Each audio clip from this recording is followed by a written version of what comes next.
Yes we are live now. Hello friends, this is Himanshi and welcome to let's learn. तो आज हम discuss करेंगे Hindi pedagogy in one shot. आप देश भर के किसी भी एग्जाम में जा रहे हैं जहां पे भी हिंदी पेडागोजी पूछी जाती है, स्पेशली इन सीटेट, जहां पे भी, चाहे वो रीट हो चाहे वो अदर स्टेट्स के आपके एग्जाम हो, तो हिंदी पेडागोजी एक वीडियो में रहेगी जिसमें हम बिल्कुल की पॉइंट्स, जो जरूरी चीजें हैं हिंदी पेडागोजी की, कुछ क्वेश्चंस भी हम सॉल्व करेंगे, लेकिन कोशिश रहेगी कि रिवीजन की पॉइंट्स का फटाफट से कर सकें ताकि आपको चीजें समझ में आ जाएं। जो लोग पहली बार भी पढ़ रहे हैं उनका भी इंटरेस्ट बन जाएगा ये वीडियो देखने के बाद। और जो इंपॉर्टेंट चीजें मान लीजिए 15 नंबर की आती है तो आप 10-12 नंबर आराम से ले आएंगे।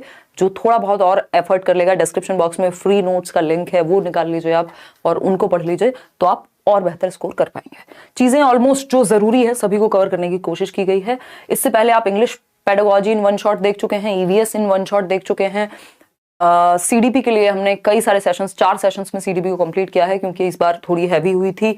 और मैथ्स पेडागोजी का सेशन कल होगा। इतने आप प्रीवियस मैराथन भी देख सकते हैं मैथ्स पेडागोजी के लिए। सिलेबस चेंज नहीं हुआ है और क्वेश्चंस का टाइप भी वैसा ही है मैथ्स पेडागोजी का। तो और नोट्स तो आपको मैं दे ही चुकी हूँ, तो कल नहीं तो परसों हम मैथ्स पेडागोजी भी करेंगे। और हो सकता है कि सीडीपी इन वन शॉट भी मैं करा दूं। वन शॉट नहीं कराएंगे, वन शॉट इन्हीं को रहने देते हैं। चलिए खैर बढ़ते हैं आगे। लाइक शेयर सब्सक्राइब आप कर दीजिएगा जैसे जैसे आप आते जाएं। ये टेलीग्राम चैनल पे आपको पीडीएफ भी मिल जाएगा और फ्री नोट्स भी आपको वहां मिल जाएंगे। यहाँ डिस्क्रिप्शन बॉक्स में जो लिंक है उसके माध्यम से भी आपको मिल जाएंगे। नोट्स शेयर कर दीजिए उन लोगों के साथ जो लोग जो हैं। आप मैथ्स के लिए मना करके मेरा दिल ब्लॉक कर दिया। रचा परसों हो जाएगा मैथ्स, डोंट वरी। जिनका कल और परसों का एग्जाम है ना, वो थोड़ा सा मैनेज कर लें। मैं भी मतलब व्यक्ति ही हूँ, इंसान ही हूँ, जीव ही हूँ। चीजें ऑलरेडी इतनी सारी हैं और ऐसा नहीं, अगर पुरानी मैराथन नहीं होती तो मैं करा भी देती, ठीक है ना। तो डोंट वरी, नोट्स आपको दिए हुए हैं, ठीक। तो मैंने अपनी बैचेस की भी क्लासेस कैंसिल करके आप लोगों के लिए काम किया है। इतने सारे नोट्स पे जो फोकस हुआ है, अलग अलग जो आपको मिले हैं, जो बाकी सेशंस हुए हैं, तो जो नहीं, और वो भी 2 दिन के लिए, मतलब कल और परसों की जिनकी शिफ्ट है उसके बाद तो हो ही जाएगा, डोंट वरी। चलिए स्टार्ट करें आज की कहानी। आप लोग आते जाइए, जुड़ते जाइए और हम पढ़ते जाएंगे। बहुत आसान लगेगा, डिस्कशन करेंगे, ठीक है ना।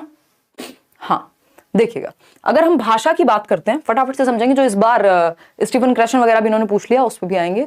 भाषा की जब हम बात करते हैं तो भाषा हमें पता है संप्रेषण का माध्यम है, यानी अपनी बात को कहने का, अपने आप को अभिव्यक्त करने का एक साधन है, दूसरे की बात को सुनने का एक साधन है।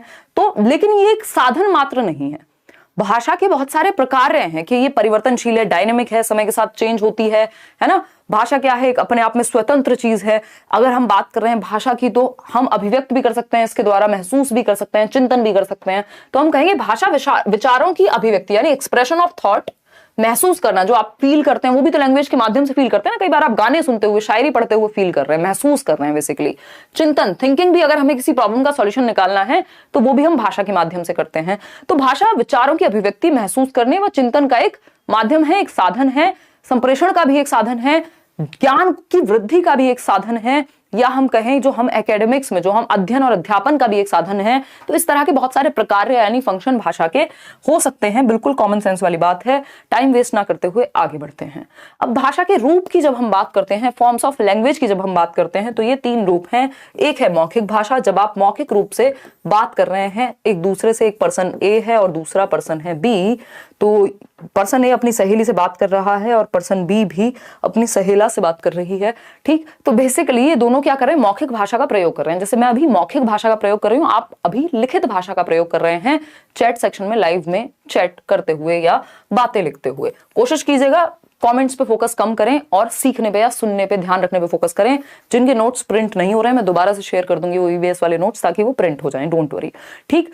फिर आती है लिखित भाषा, जिसको हम रिटन लैंग्वेज कहते हैं। मौखिक भाषा क्या है, जो हम उच्चारण के माध्यम से अपनी बात कह पा रहे हैं, सुन पा रहे हैं। हम टीवी देख पा रहे हैं तो समाचार हम, या कोई सीरियल भी देखते हैं अगर, है ना, क्योंकि सास भी कभी बहू थी, या रसोड़े में कौन कौन था, ये सब क्या है, ये आप मौखिक भाषा के माध्यम से ही समझ पाते हैं। आप ये वीडियो देख रहे हैं, मौखिक भाषा के माध्यम से ही समझ पा रहे हैं। साथ में लिखित का भी प्रयोग हुआ है, आप उधर से लिखित भाषा का प्रयोग कर रहे हैं, ठीक। तो जो नॉर्मल हम आम बोलचाल में बातें करते हैं वो किस में आती है, मौखिक भाषा का ही एक रूप है। प्रगति, बात सही है या नहीं है, बिल्कुल सही है। लिखित भाषा क्या है, यानी लिख करके समझना चीजों को।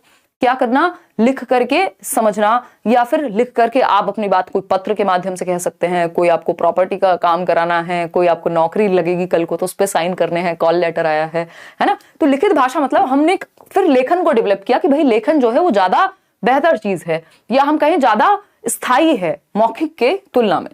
तीसरा प्रकार है सांकेतिक भाषा। जो लोग बोल नहीं सकते जो लोग लिख नहीं सकते या दोनों भी कर सकते हैं, तब भी क्या है, संकेतों के माध्यम से हम अपनी बात को समझाने का प्रयास करते हैं।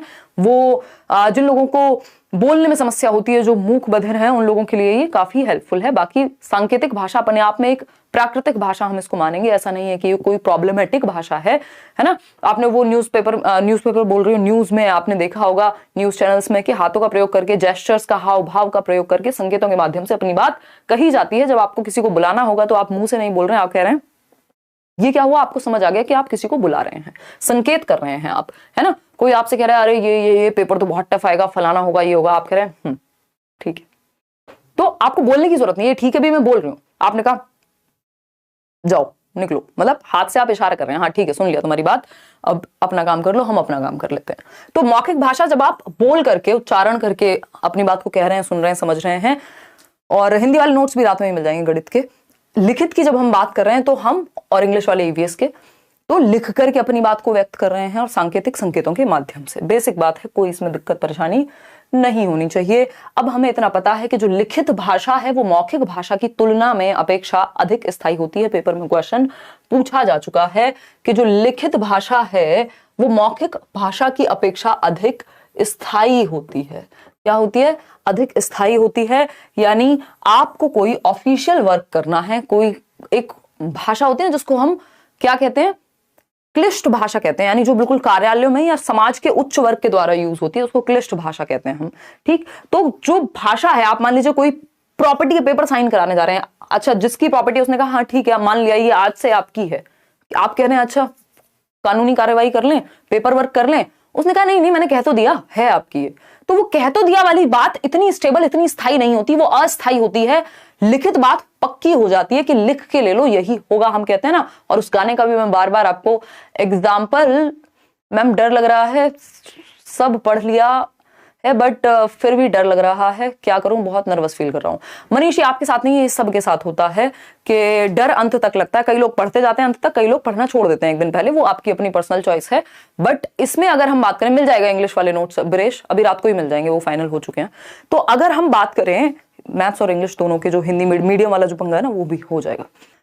तो हम यहाँ पे ये कह रहे हैं कि आपने जो पढ़ लिया बस अब पढ़ लिया ना, पेपर में सब याद आ जाएगा, वहां आपको खुद से नहीं लिखना, आंसर्स होंगे, ऑप्शंस होंगे आपके सामने। तो अब जिसने पढ़ा है वो अपने आप दिमाग चलने लगता है, उसकी टेंशन मत लो, पहले से अब ज्यादा सोचने की जरूरत ही नहीं है। अब तो जो होगा पेपर में देख लेना, कुछ परेशान होकर भी हो नहीं जाने वाला।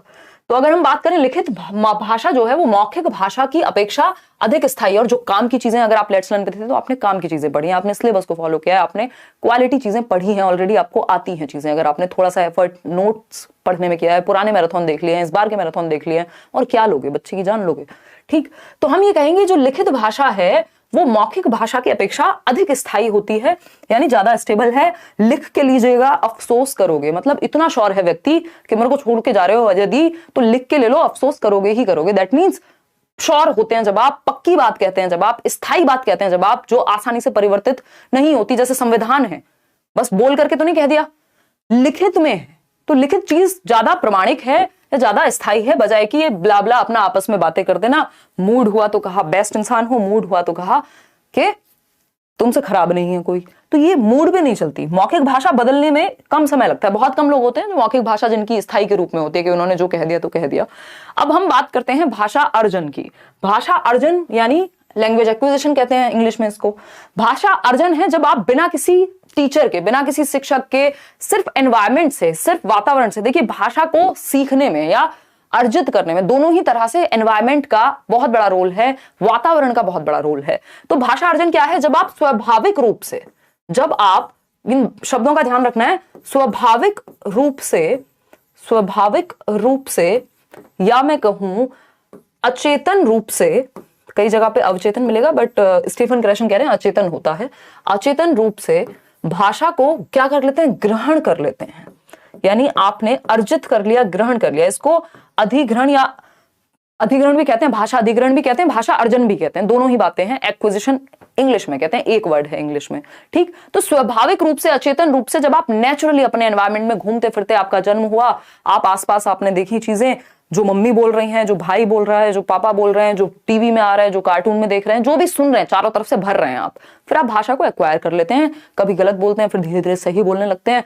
तो यानी आप बिना किसी किताब के, बिना किसी नियम के, बिना किसी शिक्षक के एक भाषा को बोलना सीख जाते हैं, सिर्फ एनवायरमेंट से, सिर्फ वातावरण से अर्जित कर लेते हैं, इकट्ठा कर लेते हैं एक तरह से, है ना।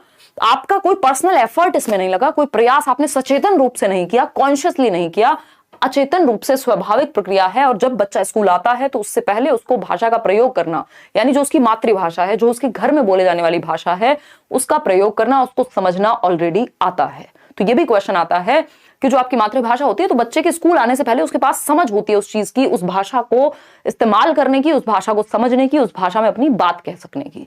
फिर वो स्कूल आता है तो वो सेकेंड लैंग्वेज, दूसरी भाषा सीखता है या अन्य भाषाएं सीखता है। ठीक, तो हम कहते भी हैं कि भाई बच्चे को उम्र के साथ बोलना आ जाता है। तो एक बच्चा जो अपनी बात नहीं कह पा रहा है, उसकी मम्मी कह रही है कि बेटा ये तो तुम्हारे पास, जेफरी ये तो अब तुमको आ जाना चाहिए, ये तो पार्ट ऑफ एजिंग प्रोसेस है। उम्र के साथ भाषा का बोलना तो स्वाभाविक बात है।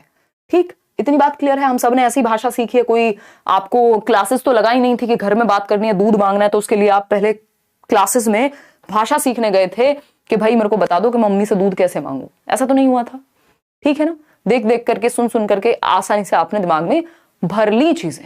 ठीक है, कोई दिक्कत परेशानी, कोई दिक्कत नहीं है इस बात को समझने में, कोई एक्स्ट्रा बात नहीं करनी, फोकस यहीं रखना है, बिल्कुल टू द पॉइंट चल रहे हैं, एक भी बात व्यर्थ की नहीं करेंगे। भाषा अधिगम। अब भाषा अधिगम की जब हम बात कर रहे हैं तो भाषा अधिगम आप देख रहे हो बोर्ड पे पढ़ा रहे हैं। अभी वहां वो पार्क में बैठ के मम्मी और बेटा बात कर रहे थे या बेटी बात कर रहे थे पिछले वाले फोटो में, क्योंकि वो एनवायरमेंट में हो जाती है, खेलते कूदते हो जाती है, अचेतन प्रक्रिया है, स्वाभाविक प्रक्रिया है। जबकि भाषा अधिगम जो है वो सचेतन प्रक्रिया है, कॉन्शियस एफर्ट, प्रयास लगेंगे, यहाँ पे औपचारिक शिक्षा लेनी पड़ेगी। वहां अनौपचारिक थी चीजें आप अपने घर से सीख जाते हैं। औपचारिक क्या है, आप स्कूल जा रहे हैं, आप विद्यालय से सीखेंगे, आप नियम सीखेंगे, आप व्याकरण सीखेंगे भाषा का, तब जाकर के आप कहीं भाषा सीख पाते हैं जो दूसरी भाषा होती है। ठीक है ना, तब जाकर के आप वो भाषा सीख पाते हैं। इतनी बात क्लियर है। तो यहाँ पे किताबें भी होंगी। तो मुख्य अंतर भाषा अर्जन और अधिगम के बीच जो मुख्य अंतर है वो है भाषा के वातावरण का, क्योंकि भाषा अर्जन आप उस भाषा का करते हैं जो आपके वातावरण में होती है, उसको आप एक्वायर कर लेते हैं, सचेतन नहीं अचेतन ही रूप से, अनौपचारिक रूप से, बिना विद्यालय जाए, बिना शिक्षक के, बिना व्याकरण सीखे। यहाँ आपको व्याकरण भी सीखनी होती है, आप विद्यालय भी जाते हैं, आप सारे सचेतन प्रयास करते हैं। ठीक, तो ये मुख्य अंतर है अधिगम का और अर्जन का। इतनी बात क्लियर है। अगर दोनों में अंतर की बात करें तो मुख्य पॉइंट्स देख लेते हैं सिर्फ। क्या है ये, भाषा अर्जन और दूसरा है भाषा अधिगम। अर्जन हमें पता है एक्विजिशन, जो कि एक अवचेतन प्रक्रिया है, या अगर हम स्टीफन क्रेशन की माने तो वो कहते हैं अचेतन प्रक्रिया है, यानी आपको अनकॉन्शियसली, आपका ध्यान भी नहीं है सीखने पे, आप भाषा अपने आप सीख गए बड़े होते होते अपने घर में, अपने आसपास से। वहीं जब अधिगम की हम बात करते हैं तो ये चेतन प्रक्रिया है, कॉन्शियस एफर्ट है। आप स्कूल गए, आप स्कूल की भाषा को समझने का प्रयास कर रहे हैं, आप उसको सीखने का प्रयास कर रहे हैं, आप क्या कर रहे हैं, साथ में आप शब्द अर्थ रट रहे हैं या याद कर रहे हैं, किताबें पढ़ रहे हैं, शिक्षक आपके साथ है, दुनिया भर की चीजें हो रही हैं, मूवीज देख रहे हैं, आपने इंग्लिश सीखी तो आप स्पेशली देख रहे हैं। हालांकि मूवीज वगैरह की सहायता से तो आप भाषा अर्जन भी कर लेते हैं। ठीक है, कोई दिक्कत नहीं है। स्वाभाविक प्रक्रिया यानी एक नेचुरल प्रोसेस है क्या, भाषा अर्जन यानी लैंग्वेज एक्विजिशन। वही नियमबद्ध, रूल बेस्ड, है ना, रूल बेस्ड प्रोसेस है क्या आपकी भाषा अधिगम की प्रक्रिया।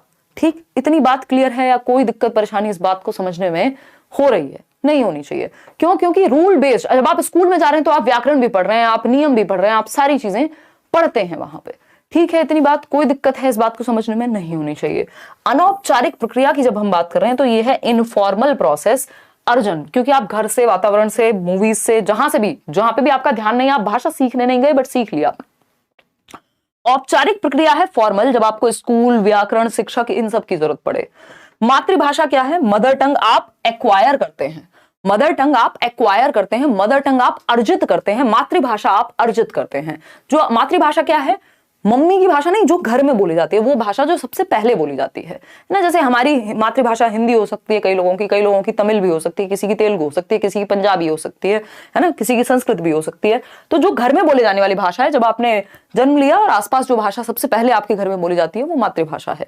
तो मान लीजिए हिंदी है और आपकी मातृभाषा हिंदी है, आपने एक्वायर कर लिया, अर्जित कर लिया हिंदी को बिना किसी प्रयास के, स्वाभाविक प्रक्रिया, स्वाभाविक रूप से, बिना किसी किताब के, बिना किसी टीचर के। वहीं जब हम दूसरी भाषा की बात कर रहे हैं तो दूसरी भाषा यानी कोई भी सेकंड लैंग्वेज या L2 हम कह देते हैं, आपको एक क्वेश्चन हिंदी में भी देखने को मिल सकता है, इसको हम L1 कहते हैं। जो भाषा आपने सबसे पहले सीखी है, मातृभाषा मदर टंग नेचुरल होती है। दूसरी भाषा लैंग्वेज 2 जो आप स्कूल जाके सीखते हैं, इसको लक्ष्य भाषा भी कह देते हैं और इसको देशज या देशीय भाषा कह देते हैं मातृभाषा को, यानी नेटिव लैंग्वेज भी कह देते हैं। स्पीड आज ऐसी रहने वाली है, स्पीड आप कम करके देख लीजिएगा जिनको ज्यादा समस्या हो, ठीक है ना। कोई दिक्कत, कोई परेशानी, कोई समस्या अगर है तो बता दीजिए, है ना। ये देखो इस तरह के लोग, हम इनका क्या करें, इनको ब्लॉक करें, इनको अच्छा बुरा बोलें, मतलब कोई व्यक्ति कितनी मेहनत कर रहा है इनका ध्यान उस पर है ही नहीं, है ना। ये कह रहे हैं मैम L2 संस्कृत वालों के बारे में बता दीजिए, क्यों नफरत है आपको संस्कृत से, और रेड इमोजी बता रहे हैं, है ना। तो मतलब सारी भाषाएं, एक व्यक्ति, फिर पंजाबी वाले आएंगे वो कहेंगे अच्छा पंजाबी नहीं पढ़ाई आपने, है ना। कोई अंत है इस बात का? कैसी बातें करते हो यार, बैच में चले जाते हैं, वहां पढ़ लेते हैं, अरुण सर पढ़ाते हैं। देखिएगा, अगर हम बात करते हैं भाषा अर्जन और अधिगम के बीच की, तो मुख्य अंतर क्या है? वातावरण। कल और परसों जिनका पेपर है उनको बख्श दीजिए, आप डिस्ट्रैक्ट मत कीजिए एक्स्ट्रा कमेंट करके, है ना। अगर किसी का लेट भी है तो पेपर, तो वातावरण, इनका मुख्य अंतर जो है वो वातावरण है। क्लियर है बात? कोई दिक्कत, कोई परेशानी नहीं होनी चाहिए। तो मुख्य अंतर इन दोनों के बीच का वो वातावरण है, क्योंकि भाषा अर्जन के लिए आपकी मातृभाषा का वातावरण आपको घर पे मिल जाता है। अगर आपको दूसरी भाषा का भी वातावरण मिल गया होगा तो आप एक से अधिक भाषाएं भी अर्जित कर सकते हैं स्वाभाविक रूप से। यानी घर में अगर आपकी इंग्लिश भी बोली जाती, हिंदी भी बोली जाती शुरू से ही, तो आप नेचुरली स्वाभाविक रूप से एक्वायर कर चुके होते हिंदी भी, इंग्लिश भी, ठीक। चलिए, अब लक्ष्य भाषा व मातृभाषा के बीच का अंतर समझ लेते हैं, एक ही मिनट लगेगी। लक्ष्य भाषा को हम टारगेट लैंग्वेज भी कह देते हैं जब बच्चा स्कूल में जाकर के, क्योंकि अब हिंदी और इंग्लिश की पेडागोजी में अंतर बचा नहीं है, क्वेश्चन लगभग सेम ही देखने को मिल रहे हैं। तो लक्ष्य भाषा यानी जिसको सिखाने का लक्ष्य है, यानी स्कूल में जो भाषा सिखाई जा रही है। मान लीजिए आपके घर में हिंदी बोली जाती थी, स्कूल में टारगेट लैंग्वेज क्या हो सकती है? स्कूल में टारगेट लैंग्वेज होगी आपकी जो भी इंग्लिश है, या जिस भी स्कूल में आप है, संस्कृत है मान लीजिए, तो वो टारगेट लैंग्वेज हो गई, यानी जिसको टारगेट किया जा रहा है। तो लक्ष्य भाषा जनरली लैंग्वेज 2 में ही आती है, क्योंकि मातृभाषा लैंग्वेज 1 है। तो मातृभाषा आपकी, इसको देशीय भाषा भी कह सकते हैं, है ना, पहली भाषा भी कह सकते हैं, लैंग्वेज 1 भी कह सकते हैं, ठीक। और इसको लैंग्वेज 2 भी कह सकते हैं, या टारगेट लैंग्वेज या लक्ष्य भाषा भी कह सकते हैं। इसको आप देशीय भाषा या नेटिव लैंग्वेज भी कह सकते हैं। हिंदी में नेटिव भी लिख देगा, उसका कोई भरोसा नहीं है एग्जामिनर का, ठीक है ना। तो ये एक बेसिक बात है जो हमें यहाँ पता होनी ही चाहिए, ठीक।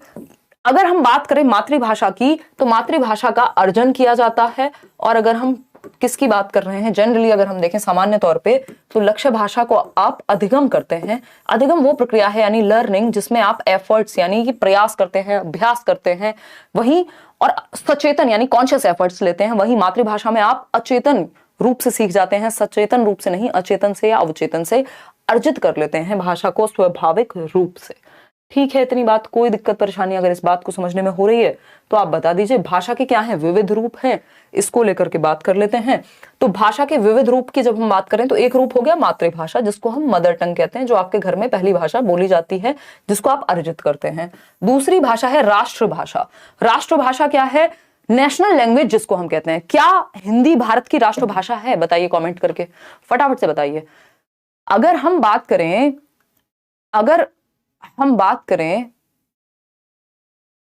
फटाफट से बताइए। No no no no. क्या हिंदी भारत की राष्ट्रभाषा है? क्योंकि हम बचपन से बड़े होते हैं, हमारे आसपास यही बात बोली जाती है कि भाई हिंदी भारत की राष्ट्रभाषा है ना। फिर एक आध बार जब तक हम बेइज्जती नहीं करा लेते समाज में अपनी, जहां पे 4 पढ़े लिखे लोग हों, हमें पता नहीं लगता, या हम पेपर की तैयारी नहीं करते जब तक, ठीक। तो अगर हम देखें तो भारत की राष्ट्रभाषा कोई नहीं है, यानी नेशनल लैंग्वेज नहीं है। हिंदी भारत की राष्ट्रभाषा नहीं है, हिंदी भारत की राजभाषा है ना, ऑफिशियल लैंग्वेज है।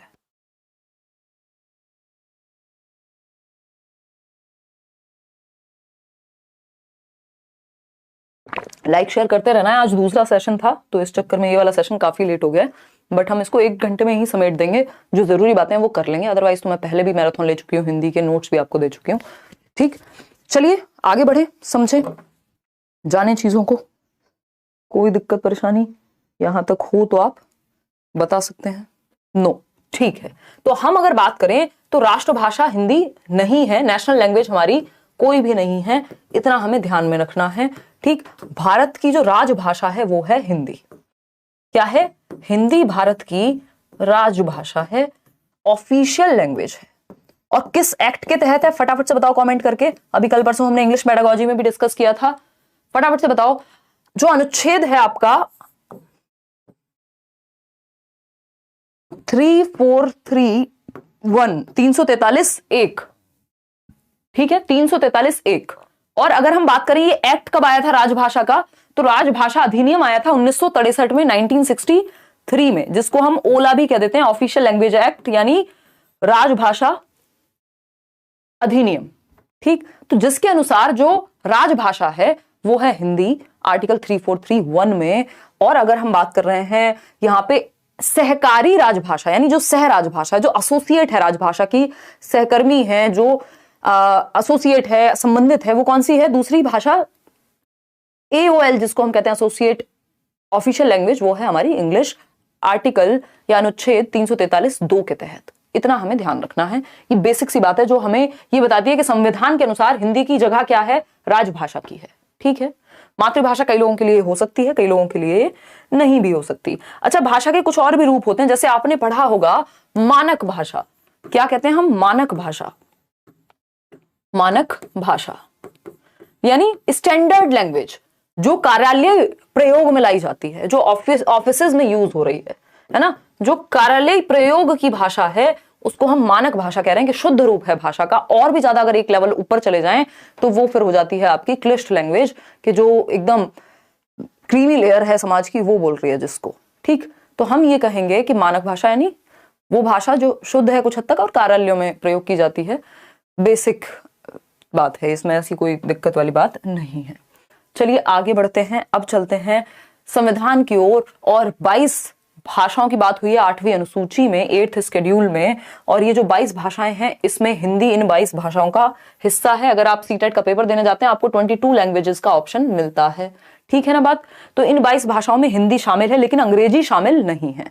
ठीक, तो यहां ध्यान रखना है कि अंग्रेजी शामिल नहीं है। हिंदी पेडागोजी में भी ये बात पूछ सकता है, अब कोई भरोसा बाकी रहा नहीं है। ठीक है ना, हिंदी पेडागोजी में भी बात पूछ सकता है। ठीक है ना? पारस, किसी ना किसी सेक्शन में गड़बड़ कर रहे हो आप, उस पे फोकस कीजिए, किस सेक्शन में नंबर कमा रहे हैं। पैसेज में कमा रहे हैं तो उसकी ज्यादा प्रैक्टिस कीजिए। ठीक, असमिया, उड़िया, उर्दू, कन्नड़, संस्कृत, नेपाली, ये सब इसका पार्ट है। ठीक, तो ये 22 भाषाओं में हिंदी हिस्सा है, इन 22 भाषाओं का 8वीं अनुसूची में जिसकी बात हुई है। अब नॉम चॉम्स्की से क्वेश्चन आता ही है। नॉम चॉम्स्की क्या है? अमेरिकी भाषाविद हैं, लिंग्विस्ट हैं। तो जब हम नॉम चॉम्स्की की बात करते हैं, इससे पहले अगर हम बात करते हैं किसी की भी नहीं, तो नॉम चॉम्स्की आप देख रहे हैं, नॉम चॉम्स्की एक अमेरिकी भाषाविद है। ये कहते हैं भाषा अधिग्रहण यंत्र, भाषा अधिग्रहण यंत्र यानी लैंग्वेज एक्विजिशन डिवाइस के माध्यम से मनुष्य में भाषा अर्जित करने की जन्मजात क्षमता है। यानी किसकी बात हो रही है? मनुष्यों की, जानवरों की बात नहीं हो रही है। तो मनुष्य में, मानव शिशु में जन्मजात क्षमता होती है कि वो भाषा का अधिग्रहण कर सके या अर्जन कर सके। तो लैंग्वेज को नेचुरली, स्वाभाविक रूप से एक्वायर करने की, अर्जित करने की क्षमता मानव शिशु में है। ऐसा कौन कह रहे हैं? नॉम चॉम्स्की कह रहे हैं। ये एज इट इज 1 नंबर में क्वेश्चन आता ही है आपका। ठीक है, कोई दिक्कत, परेशानी, दर्द, समस्या नहीं होनी चाहिए यहां तक बात को समझने में। तो भाषा अधिग्रहण यंत्र जो है, इसके माध्यम से हमारे, ये हाइपोथेटिकल है, परिकल्पनात्मक रूप से इन्होंने कहा है कि ब्रेन में कहीं होता है, जिसके माध्यम से, और ये 5 साल तक सबसे ज्यादा प्रभावी है, 5 साल की उम्र तक सबसे ज्यादा प्रभावी है भाषा अधिग्रहण यंत्र। फिर धीरे धीरे वीक होता है। तो चाइल्डहुड के बाद, बाल्यावस्था के बाद, 10-11 साल के बाद आपको भाषा सीखने में कठिनाई क्यों होती है? क्योंकि आपका भाषा अधिग्रहण यंत्र कमजोर हो चुका होता है या होता जाता है। ठीक है, इतनी बात। अब चॉम्स्की और क्या कहते हैं? चॉम्स्की कहते हैं कि जो यूनिवर्सल ग्रामर है, मूल व्याकरण की बात करते हैं, सार्वभौमिक व्याकरण की ये बात करते हैं कि विश्व की सभी भाषाएं एक ही मूल व्याकरण से संबद्ध हैं, जिसे समझने में एलएडी हमारी सहायता करता है। एलएडी क्या है? लैंग्वेज एक्विजिशन डिवाइस, भाषा अर्जन यंत्र। ये हमें क्या करने में मदद करेगा? ये हमें व्याकरण के नियमों को बनाने में या समझने में मदद करेगा कि हम नेचुरली सीख पाए उनको। तो विश्व की सभी भाषाएं एक यूनिवर्सल ग्रामर है, कुछ पैटर्न सभी भाषाएं लगभग सेम फॉलो करती हैं, कुछ नियम सेम होते हैं। इसी बात को यूनिवर्सल ग्रामर के तहत समझाया है किसने? नॉम चॉम्स्की ने। जनरेटिव ग्रामर भी कहते हैं कि जिसमें आप रूल्स जनरेट कर सकते हैं भाषा को समझने के लिए, यानी नियमों को। सैपर-वोल्फ की एक परिकल्पना है। सैपर-वोल्फ इस बार पूछा हुआ है ना, तो सैपर-वोल्फ की अगर हम बात करें, बेंजामिन सैपर और ली वोल्फ, तो इन दोनों ने मिलकर के एक परिकल्पना दी। प्रोफेसर थे और ये इनके स्टूडेंट थे। तो अगर हम बात करें तो उन्होंने परिकल्पना दी और इस परिकल्पना को भाषागत सापेक्षतावाद या लिंग्विस्टिक रिलेटिविटी या डिटर्मिनिज्म कहा जाता है। ठीक है ना। तो भाषागत सापेक्षतावाद या लीवोर्फ की जो ये कल्पना है, ये क्या परिकल्पना है बेसिकली, इसके अनुसार किसी भाषा की संरचना उस भाषा के बोलने वालों की विश्व दृष्टि या विश्व दृष्टि को प्रभावित करती है या दृष्टिकोण को प्रभावित करती है। यानी जो भी भाषा आप बोलते हैं उस भाषा के बोलने से, जानने से आपको दुनिया को देखने का चश्मा चेंज हो जाता है। इसको फिर से समझेंगे। इस सिद्धांत के अनुसार प्रत्येक व्यक्ति अपनी भाषा के माध्यम से ही विश्व को देखता है और समझता है। यानी आपकी भाषा निर्धारित करती है कि आपका नजरिया कैसा होगा, आपकी सोच कैसी होगी, आपके विचार कैसे होंगे। इसीलिए इसको भाषा निर्धारण या सापेक्षता का सिद्धांत कहते हैं। ठीक, ये कह रहे हैं, ये भाषा नियतिवाद का सिद्धांत भी कह देते हैं कई लोग। डिटर्मिनिज्म है कि भाषा निर्धारित करे, जो भाषा आप बोल रहे हैं वो निर्धारित करेगी। या जिस मान लीजिए आपको हिंदी पढ़ी है आपने, तो आपने रामायण पढ़ी होगी, आपने उस तरह के ग्रंथ पढ़े होंगे, आपने वैसा ही साहित्य पढ़ा होगा, तो आपकी सोच उस तरह की होगी। अगर इंग्लिश पढ़ी है तो इंग्लिश के जैसी सोच होगी। तो बेसिकली भाषा नियतिवाद की तरफ लेके जाती है, सापेक्षता की तरफ लेके जाती है। यानी भाषा निर्धारित कर रही है कि हमारा विचार, हमारा दुनिया को देखने का नजरिया कैसा होगा। ठीक है, कोई दिक्कत परेशानी नहीं है। पीवाईक्यू डिफिकल्ट लग रहे हैं, कुछ क्वेश्चंस अलग से करेंगे। नहीं प्रशांत, 90% क्वेश्चंस आपको इसी तरह के देखने को मिलेंगे। और अगर हम बात करें, एक एक सेशन और भी ले लूंगी मैं क्वेश्चंस को, डोंट वरी। चलिए, बस क्वेश्चन को अगर आप पढ़ के समझ गए तो आधी दिक्कत खत्म हो गई। जैसे ये क्वेश्चन है आपके सामने इससे रिलेटेड, यह है विचार की भाषा यह निर्धारित करती है कि हम दुनिया के बारे में किस प्रकार सोचते हैं, किससे संबंधित है। तो दुनिया के बारे में हम किस तरह से सोचते हैं, ये कौन निर्धारित कर रहा है? भाषा निर्धारित कर रही है। तो ये निर्धारित या नियतिवाद हो गया, रिलेटिविज्म हो गया। तो भाषाई सापेक्षता, भाषा सामाजिकरण, भाषा अधिकरण या सैपर-वुर्फ। तो ये सैपर-वुर्फ परिकल्पना है। देखिए, सापेक्षता, ये रिलेटिविटी, बात इन्होंने यही कही है लेकिन इस कल्पना के तहत कही है। तो अगर एक आंसर चूज करना होगा तो ए करेंगे, अदरवाइज सापेक्षता भी यहां सही हो सकता था, बट पेपर में माना नहीं है उन लोगों ने। क्यों? क्योंकि सापेक्षता मतलब रिलेटिव होता है कुछ हद तक। इन्होंने कह दिया वही निर्धारित करेगी, जो कि सैपर-वुर्फ परिकल्पना के अंदर ही आती हैं ये दोनों ही बातें। तो ए को ही आप यहां सही मानने वाले हैं। आगे बढ़ेंगे, स्किनर की बात कर लेते हैं। स्किनर क्या है? स्किनर कहते हैं कि भाषा जो है, बच्चा वो अपने माता पिता और आसपास के लोगों की भाषा का अनुकरण करके सीखता है, यानी नकल करके सीखता है, यानी कॉपी करेगा, उनको इमिटेट करेगा जो आसपास के लोग हैं। जब वो माता जी को देखता है बात करते हुए कि खाना खा रही हूं, तो वो भी उसको तुतला करके बोलता है कि मैं भी खाना खा रही हूं, या व्हाटएवर तुतला करके बोलेगा। ठीक, तो कॉपी करता है बच्चा, अनुकरण करके आसपास के लोगों का भाषा सीखता है या एक्वायर करता है। जब वो गलती करता है तो उसको पुनर्बल नहीं मिलता। जब वो थोड़ा सा बोलता है, बच्चे ने तुतला करके बोला, अरे मम्मा मम्मा मुझे भी खाना दो, तो ये क्या हुआ? मम्मी कह रही है, अरे वाह मेरे बच्चे ने तो आज ये बोल दिया, कितने अच्छे से बोलता है, कितनी प्यारी आवाज है, व्हाटएवर। तो बच्चों को पुनर्बलन मिलेगा, वो अनुकरण और बेहतर तरीके से करेगा अगली बार। तो इसी तरह से लैंग्वेज बेहतर होती जाती है, भाषा आपकी बेहतर होती जाती है। जैसे जैसे आप अनुकरण करते हैं फिर आपको पुनर्बलन मिलता है, फिर आप अनुकरण करते हैं फिर पुनर्बलन मिलता है। गलत चीजों पे आपको पुनर्बलन नहीं मिलता है और फिर मिलती है। ठीक है ना। तो ये एक बेसिक बात हुई जिसको हम देख करके समझ पा रहे हैं प्रतिमा यहाँ। ठीक, तो ये कह रहे हैं कि अनुकरण और पुनर्बलन से भाषा विकसित होती है, भाषा सीखी जाती है। किसके अनुसार? स्किनर के अनुसार। पियाजे और वाइगोत्स्की, इनको हर जगह आना ही होता है, आपको पता है। आखिर तुम्हें आना है, तो देर में आए हैं बट आ गए हैं, क्योंकि इनको हर सब्जेक्ट में अपनी टांग अड़ानी ही है। ठीक, क्योंकि महत्वपूर्ण काम किया है इन्होंने। ठीक है ना। तो अगर हम बात करें कि तो ये वैसी सी ही बात है, अपनी तारीफ करने का मन नहीं कर रहा, बट ये वैसी सी ही बात है कि सीटेट को ऑनलाइन पढ़ा जा सकता है।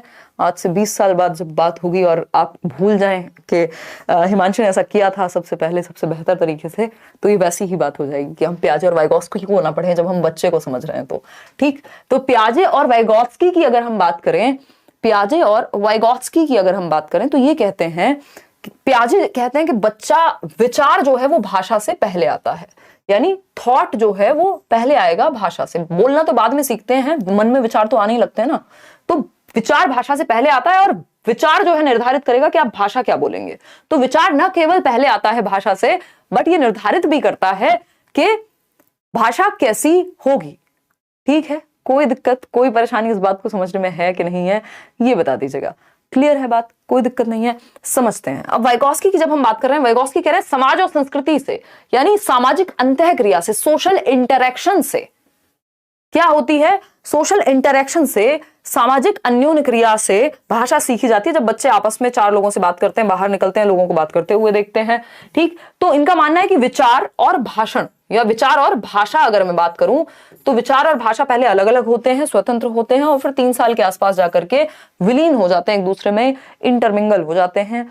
ये एक कहानी है जो कौन कह रहे हैं? वाइगॉस्की कह रहे हैं, ठीक। ये उल्टा नहीं कह रहे हैं एक दूसरे का, बट दोनों अपनी अपनी बात रख रहे हैं। जब भाषा के प्रकार की बात करते हैं तो जीन पियाजे ने कहा कि अहम केंद्रित वाक यानी ईगो सेंट्रिक स्पीच, जब बच्चा खुद से ही बोल बोल करके बातें करे 2 से 7 वर्ष में, या मैं कहूं 3 से 6 वर्ष में, तो उस समय ये कह रहे हैं कि हाँ ठीक है, इसका अपना महत्व है, बट उतना महत्व नहीं है। मतलब है इसका भी महत्व अहम केंद्रित वाक का, यानी बच्चा खुद से ही बातें कर रहा है, बट इन्होंने तो ये कहा है ना कि जो संज्ञान है उससे भाषा विकसित हो रही है, जबकि वाइगॉस्की कह रहे हैं भाषा से संज्ञान यानी कॉग्निशन विकसित होगा।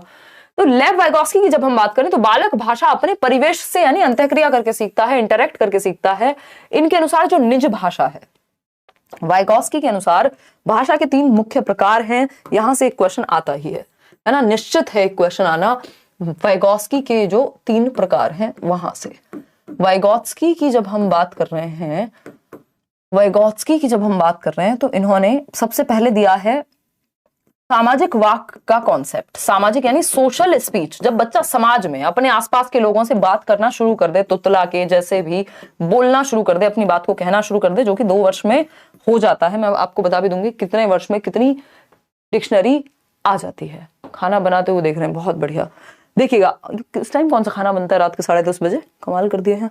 सामाजिक वाक जो 2 वर्ष में आ जाएगा। फिर आता है निज वाक, जिसको इन्होंने बहुत महत्व दिया है। निज वाक या निजी वाक कह लीजिए आप, इसको प्राइवेट स्पीच कहते हैं अंग्रेजी में, ठीक। तो ये 3 से 6 वर्ष, 3 से 6 वर्ष, और ये बहुत अहम भूमिका निभाता है संज्ञानात्मक विकास में।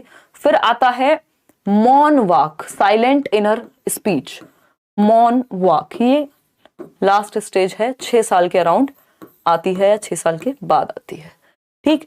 तो यहां पे स्व निर्देशन देता है बच्चा, खुद से ही बातें करके। प्राइवेट स्पीच मतलब जब वो खुद से बातें करे, यहां वो नॉर्मल अपनी नीड्स को फुलफिल करने के लिए, अपनी आवश्यकताओं के बारे में, मम्मी खाना दे दो, पापा पानी ला दो, वॉट एवर, ये बातें करना सीखता है 2 वर्ष में, जब वो 2 शब्दों को जोड़ के एक नया सेंटेंस, एक नया वाक्य बनाना सीखता है। फिर 3 वर्ष में वो खुद से ही बातें कर रहा है, अपना खिलौना जोड़ते हुए, तोड़ते हुए, अरे इसको कहां लगाऊं, उसको क्या करूं। तो ये स्व निर्देशन मिलता है इससे। वाइगॉस्की कहते हैं ये सेल्फ डायरेक्शन मिलता है बच्चे को, सेल्फ रेगुलेशन कर पाता है, वो खुद को ही नियंत्रित कर पाता है अपने विचारों को। किससे? निजी वाक से, या हम कहेंगे प्राइवेट स्पीच से। मौन वाक फिर बाद में और हायर लेवल पे चला गया, मन में ही वो बोल लेगा, बाहर किसी को कुछ बोलने की जरूरत नहीं है। जबकि निजी वाक में वो खुद से ही बातें कर रहा था, लेकिन निजी वाक भी महत्वपूर्ण है। तो इतना बात हम ध्यान रखेंगे। कोई पजल बॉक्स को कपड़े की तह बनाते हुए बच्चा खुद से बातें कर रहा हो, अरे इसको ऐसे नहीं ऐसे फोल्ड करते हैं, खुद से बातें कर रहा है, तो ये निज वाक है, प्राइवेट स्पीच है, ठीक है। तो इन्होंने कहा ये जो निजी वाक है, ये जो प्राइवेट स्पीच है, ये बहुत ही महत्वपूर्ण है संज्ञानात्मक विकास में, कॉग्निटिव डेवलपमेंट में, ठीक है। इतनी बात। वाइगॉस्की के अकॉर्डिंग तो सोसाइटी, कल्चर और लैंग्वेज, ये 3 महत्वपूर्ण चीजें हैं। अब स्टीफन क्रेशन आ गए हैं, ये अंग्रेजी आप छोड़ दीजिए, हिंदी में समझते हैं, क्योंकि आज हिंदी की कक्षा है। इतनी बात ठीक है या नहीं?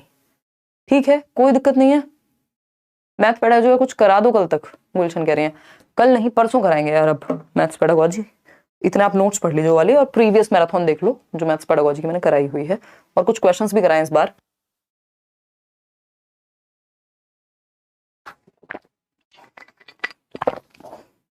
जितना ध्यान आपका आज है, इतनी रात को भी आप इतनी संख्या में जुड़े हुए हैं, देखिएगा इतना आप पहले से क्यों नहीं रखते हैं? रखते हैं वैसे कुछ लोग। अधिग्रहण सीखने की वैसे आप लोग बहुत संख्या में, आप लोगों ने पूरी मेहनत से काम किया है, और जिन लोगों ने सच में मेहनत की है उनको पेपर में फल देखने को मिलेगा। मेहनत भी सही दिशा में। अधिग्रहण सीखने की परिकल्पना, यानी ये इनकी 5 हाइपोथेसिस हैं। स्टीफन क्रेशन कहते हैं, स्टीफन क्रेशन ने कहा कि जो भाषा है, यानी हम सिर्फ एक ही भाषा को एक्वायर नहीं कर सकते, अर्जित नहीं कर सकते, हम कई भाषाओं को भी अर्जित कर सकते हैं, हम दूसरी भाषा को भी अर्जित कर सकते हैं। तो स्टीफन क्रेशन कह रहे हैं, स्टीफन क्रेशन कह रहे हैं कि हम दूसरी भाषा को भी अर्जित कर सकते हैं, जैसे हम पहली भाषा को करते हैं। यानी मान लीजिए मैंने हिंदी सीखी, मेरे घर में हिंदी बोली जाती थी, इसी तरह से मैं अंग्रेजी को भी क्या कर सकती हूँ? अर्जित कर सकती हूँ, यदि कुछ बातों का ध्यान रखा जाए। तो ये कह रहे हैं कि जो दूसरी भाषा का अर्जन है वो भी हो सकता है, दूसरी भाषा को भी, दूसरी, हम क्वेश्चंस भी करेंगे लास्ट में, दूसरी भाषा को अचेतन रूप से अर्जित किया जा सकता है, अचेतन रूप से यानी अगर आपको वो एनवायरमेंट मिल जाए तो आप दूसरी भाषा को भी अर्जित कर लेंगे नेचुरली, जैसे आप पहली भाषा को करते हैं। अगर आपको एनवायरमेंट मिल जाए तो अर्जित किया जा सकता है। स्टीफन क्रेशन के अनुसार इन्होंने इसके लिए कितनी 5 परिकल्पनाएं दी, एक तरह के सिद्धांत दिए कि कैसे कैसे किया जा सकता है। अभी जीवित हैं स्टीफन क्रेशन, है ना, ये भी अमेरिकी भाषा विद्वान लिंग्विस्ट हैं, टीचर प्रोफेसर सब रहे। ठीक, तो 5 परिकल्पनाएं हैं। वो 5 परिकल्पनाएं क्या कहती हैं बताइएगा एक बार, फिर हम आगे बढ़ जाएंगे। ठीक है, समझिएगा। हाँ, इसमें जो लोग पीडब्ल्यूडी की बात कर रहे हैं ना, पर्सन विद डिसेबिलिटी को एक्स्ट्रा टाइम, हाँ वो दिया तो हुआ है, पहले ही दे दिया था इन लोगों ने, जब आपने पहले ही रूल्स पढ़े होंगे। एक्स्ट्रा टाइम मिलेगा, अपना एडमिट कार्ड देख लेना, उसमें पता लग जाएगा। तो अगर हम बात कर रहे हैं यहाँ पे किस चीज की, स्टीफन क्रेशन की, तो इन्होंने 5 परिकल्पनाएं दी, जिसमें पहली परिकल्पना क्या है, अधिग्रहण, यानी भाषा का अर्जन। अधिग्रहण मतलब अर्जन। ठीक, हिंदी में कई कई नाम होते हैं, इंग्लिश में एक्विजिशन एक सिंगल नाम है, इसलिए कहा जाता है कि अंग्रेजी में याद रख लीजिए अगर रह जाए तो। ठीक, तो भाषा अर्जन और भाषा सीखना यानी अधिगम। तो यहां पे इन्होंने कहा है कि जो अधिगम है उससे बेहतर है क्या अर्जन, उससे ज्यादा स्वाभाविक है क्या अर्जन। ठीक, तो अर्जन हमें करना चाहिए भाषा का, ना कि लैंग्वेज लर्निंग करनी चाहिए, यानी एनवायरमेंट से हमारे अंदर भाषा को भरा जाना चाहिए, चाहे वो दूसरी ही भाषा क्यों ना हो। तो यहाँ पे अर्जन और अधिगम के बीच का अंतर बताया कि सीखना क्या है, जिसमें आप एफर्टफुल प्रैक्टिस करते हैं, प्रयास करते हैं, चेतन रूप से लगे रहते हैं, नियम सीखते हैं, व्याकरण सीखते हैं, शिक्षक के पास जाते हैं, किताबें पढ़ते हैं। अधिग्रहण यानी नेचुरल एनवायरनमेंट से, वातावरण से जब आप भाषा को अर्जित करें तो दूसरी भाषा भी, मतलब अगर आप इंडिया में रहते हैं, आप अगर अमेरिका चले जाएंगे तो कुछ दिन में आप अंग्रेजी सीख जाएंगे, अर्जित कर लेंगे, तो दूसरी भाषा को भी अर्जित किया जा सकता है। और अर्जन बेहतर है अधिगम के मुकाबले, क्योंकि वो ज्यादा स्वाभाविक होता है। बाद में हालांकि जो आपने भाषा अर्जित की है उसको आप स्कूल जाके सीखते भी है। भाई मान लीजिए हिंदी मेरी मातृभाषा, लेकिन मैंने स्कूल में जाके प्रॉपर सीखी भी तो फिर। ठीक, तो मॉनिटर परिकल्पना दूसरी परिकल्पना है।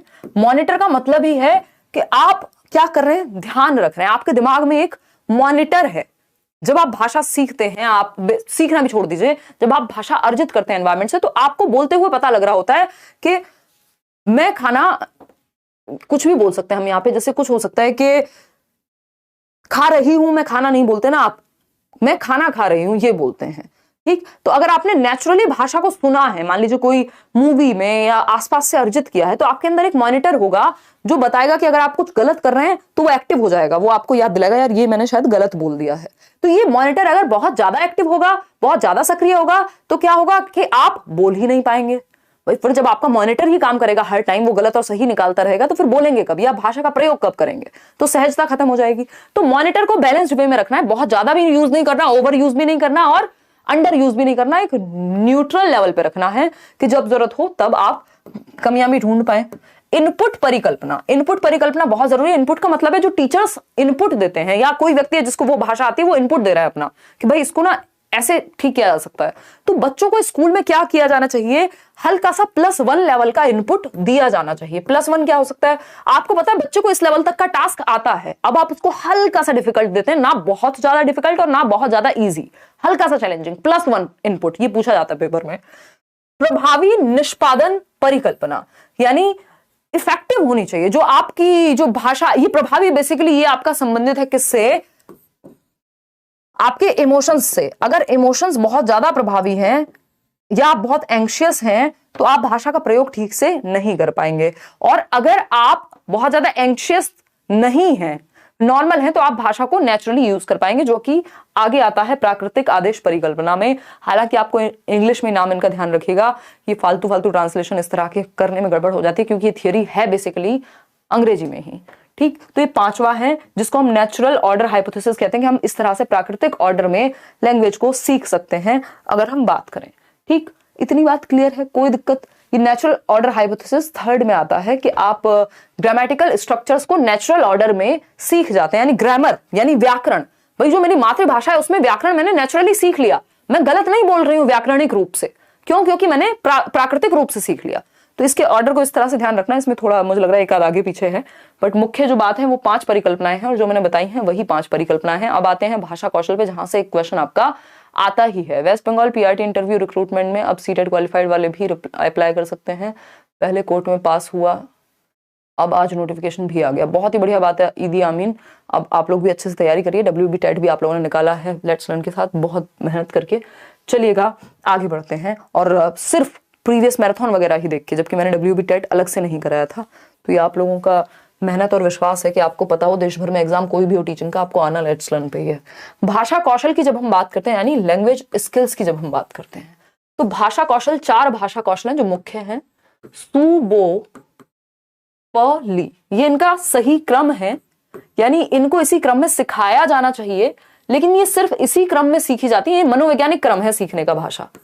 ये क्या है? मनोवैज्ञानिक क्रम है भाषा सीखने का। तो यानी जो सही क्रम है वो यही है, क्रम जो है सही वो यही है, लेकिन सिर्फ क्रम में ही सीखी जाती है, क्रम आगे पीछे नहीं हो सकता, ऐसा नहीं है। ठीक है ना? अगर आप रिकमेंडेड यही है कि इसी क्रम में सिखाएं। तो सुनना और पढ़ना, जब आप सुनते हैं और पढ़ते हैं तो आप भाषा को ग्रहण करते हैं। इनको ग्रम्यात्मक कौशल कहा जाता है। ग्रम्यात्मक कौशल कहा जाता है क्योंकि आप लैंग्वेज को रिसीव कर रहे हैं, ग्रहण कर रहे हैं, या आप निष्क्रिय होते हैं कुछ हद तक। भाई जब आप सुन रहे हैं, अभी मैं बोल रही हूं आप सुन रहे हैं, जब आप यहाँ पढ़ रहे हैं तो आप कुछ अंदर भर रहे हैं, ग्रहण कर रहे हैं, तो इसलिए इसको ग्रम्यात्मक कहते हैं। वही बात बोलने और लिखने की आती है जब, तो हम कहेंगे बोलना और लिखना क्या है? अभिव्यक्तात्मक कौशल है, एक्सप्रेसिव स्किल्स हैं, सक्रिय कौशल है, क्योंकि आप अपने आप को यहां अभिव्यक्त कर रहे हैं। अभिव्यक्तात्मक कौशल है, अभिव्यक्तात्मक कौशल। ठीक है, देखना है स्पेलिंग पे फोकस। तो बोलना और लिखना, जिसको हम LSRW इंग्लिश में कहते हैं, लिसनिंग, स्पीकिंग, रीडिंग, राइटिंग।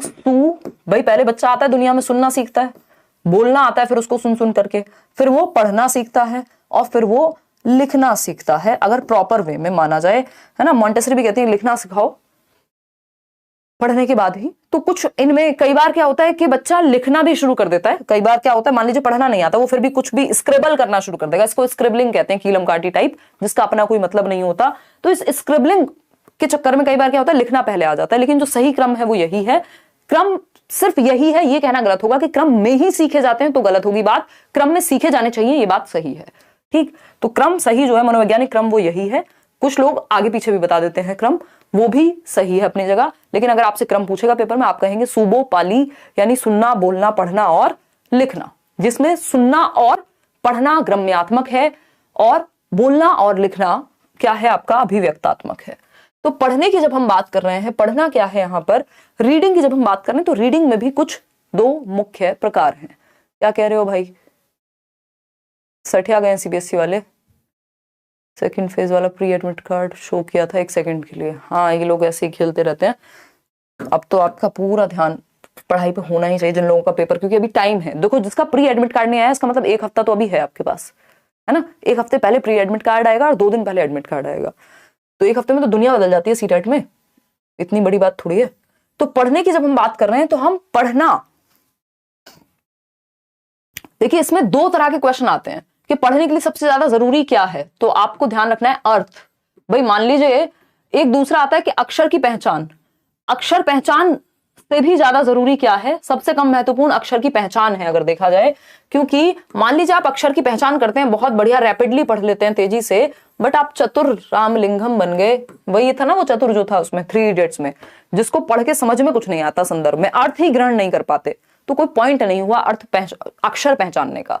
तो संदर्भ में पढ़ना या अर्थ निर्माण कर पाना सबसे जरूरी होता है पढ़ने के कौशल में, और अक्षर पहचान बाकी बातें सेकेंडरी हैं, उतनी महत्वपूर्ण नहीं है जितना अर्थ या संदर्भ को समझना है। ये बात ध्यान में रखिएगा। इसमें हम मुख्य पाठन को अगर बांटें तो मौन पठन यानी साइलेंट रीडिंग। तो जब आपको थोड़ा तीव्रता से पढ़ना होता है या बहुत ज्यादा फोकस से, गहनता से पढ़ना होता है, तो आप साइलेंट रीडिंग करते हैं, मौन पठन करते हैं, मन में पढ़ते हैं। द्रुत पठन भी इसमें एक चीज होती है कि आप तीव्रता से पढ़ते हैं एक आइडिया लेने के लिए। वहीं सस्वर पठन की जब हम बात करते हैं तो ये है लाउड रीडिंग या अलाउड भी कह देते हैं।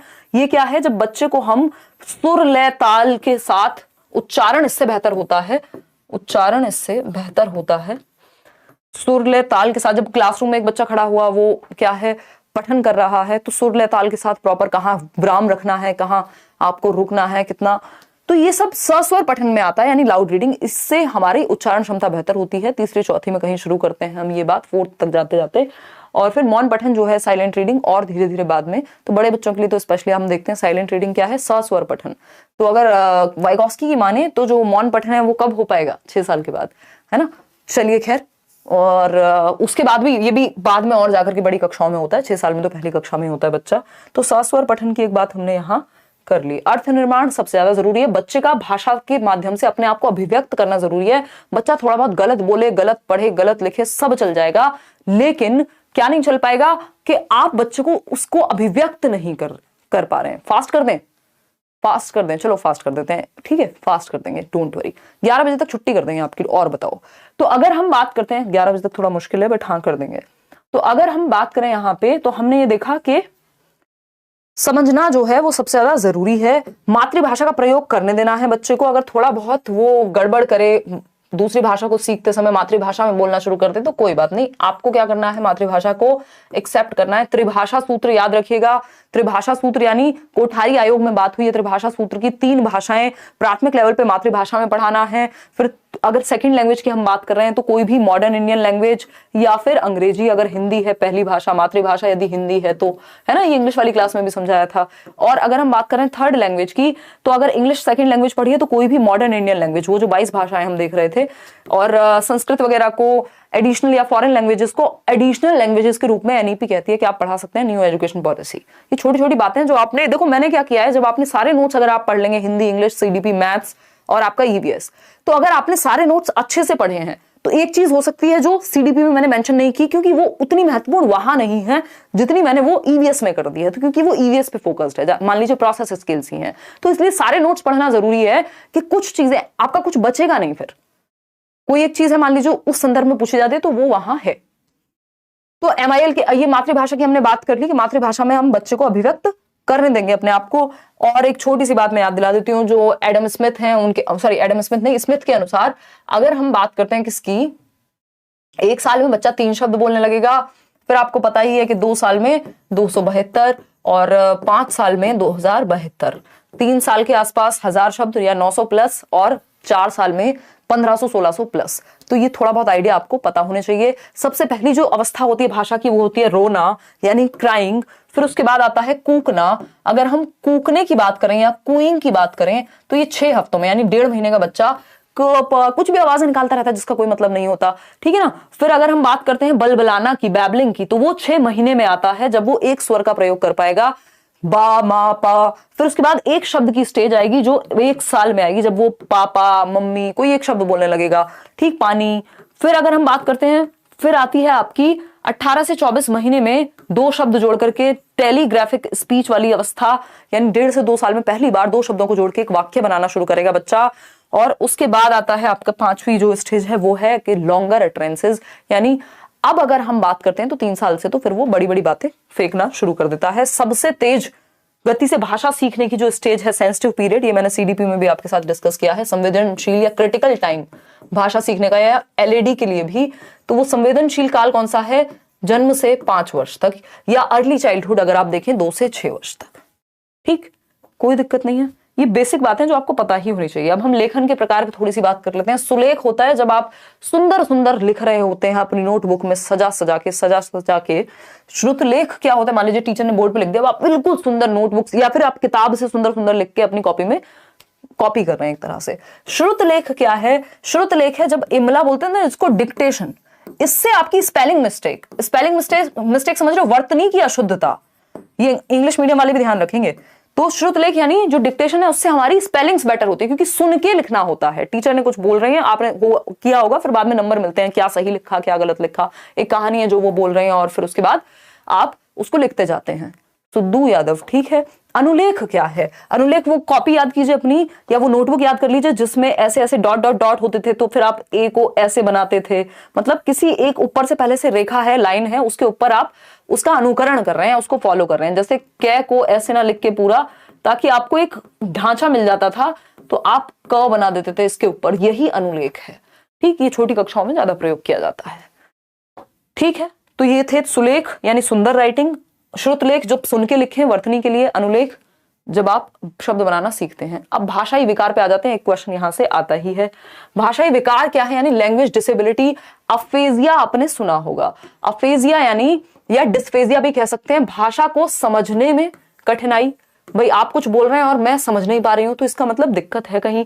कभी कभार ना समझ पाना एक डिफरेंट चीज है, बट इस बच्चे को या जिसको भी अफेजिया है उसको ज्यादातर यही संभावना या यही समस्या रहेगी, ठीक है ना। 1 मिनट रुकना यार, मुझे शायद मैंने वो सेशन ऑफ नहीं किया पहले वाला। ओहो, 1 मिनट रुकना, वो सेशन ऑफ नहीं किया, मैं व्यस्त ही रह गई आप लोगों के साथ। ओहो, ये अभी भी लाइव है, यही होता है। 1 मिनट रुकना, वो इससे पहले वाला एडमिट कार्ड वाला सेशन था ना, मैं ज्यादा ही आजकल दिमाग व्यस्तता के शिखर पे है। 1 मिनट रुकना, 1 मिनट। अब तक तो कितने लोग उसको देख के सो जाते जिनका पेपर है कल तक। एडमिट कार्ड, ऐसा होता है कई बार, देखिएगा, समझें एक बार बात को।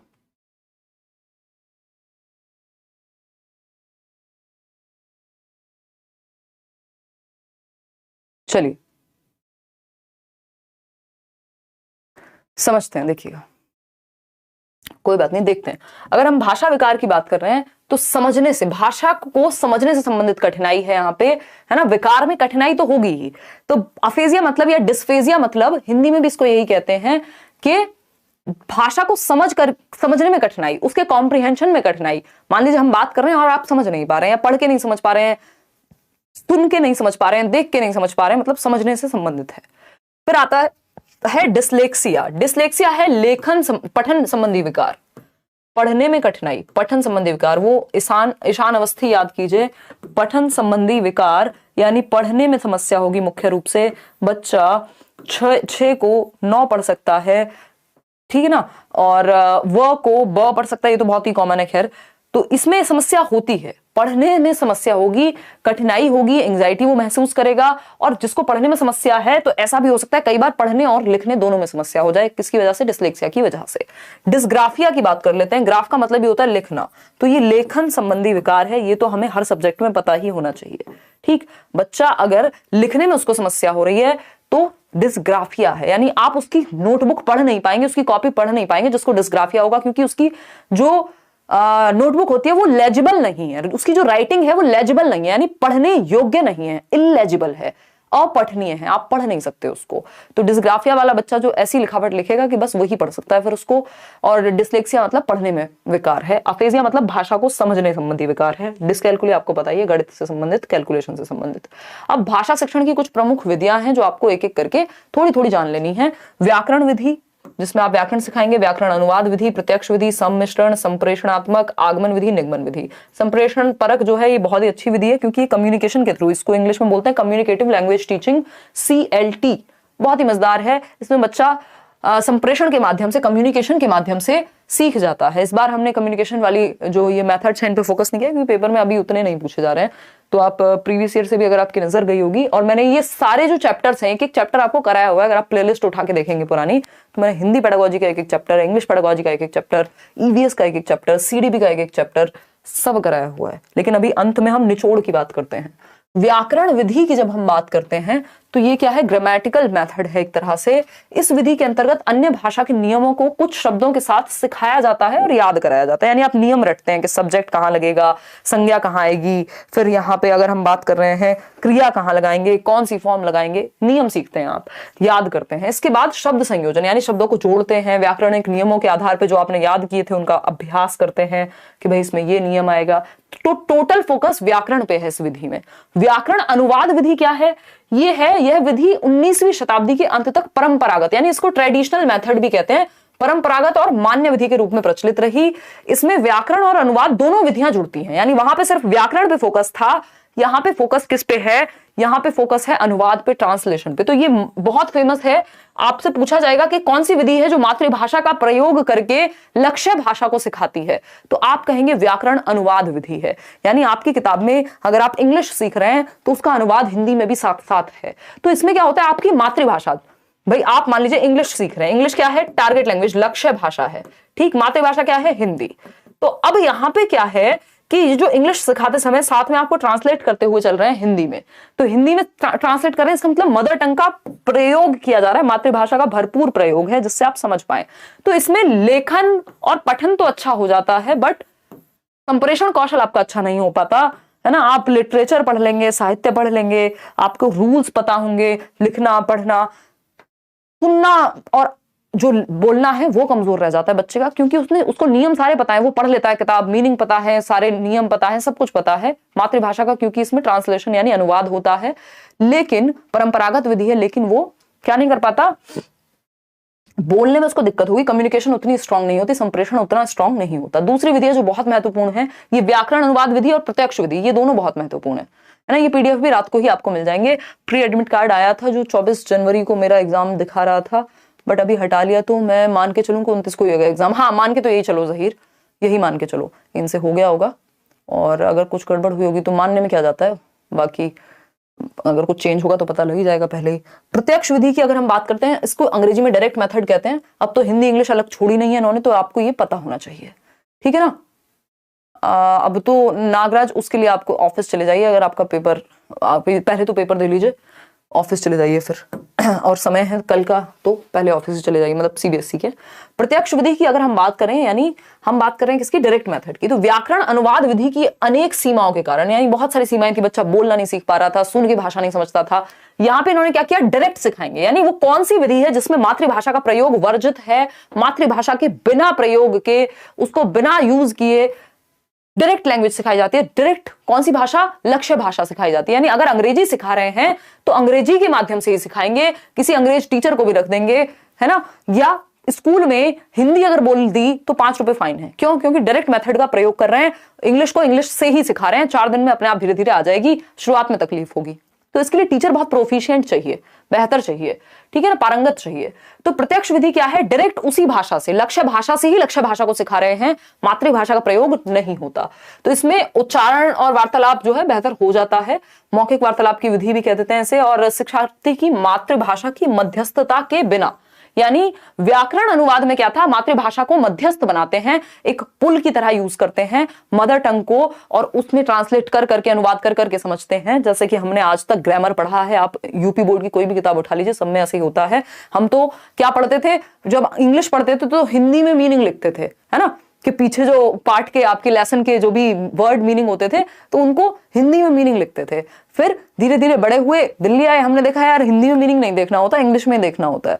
तो यहां पे मातृभाषा की मध्यस्थता के बिना, यानी अगर मुझे कोई मीनिंग देखना है किसी वर्ड का, तो मैं उसको इंग्लिश टू हिंदी सर्च नहीं करूंगी, मैं इंग्लिश टू इंग्लिश ही सर्च करूंगी, यानी मातृभाषा की मध्यस्थता नहीं है किसी बात को समझने में यहां। तो इतना हमें ध्यान रखना है, आगे बढ़ना है, चलते हैं।